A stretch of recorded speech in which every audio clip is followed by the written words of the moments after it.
Hello everybody and welcome! In this video I will show you how to pair your headphones Xiaomi Buds 3T Pro with your PC. You have to start by press one time at the Windows button on your keyboard and write Bluetooth. Now click Enter. Right here at the top click at Add Bluetooth.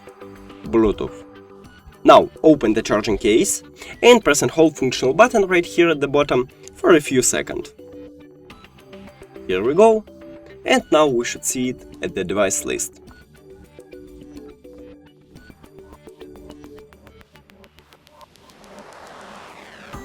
Now click on it and then click Done. We did it!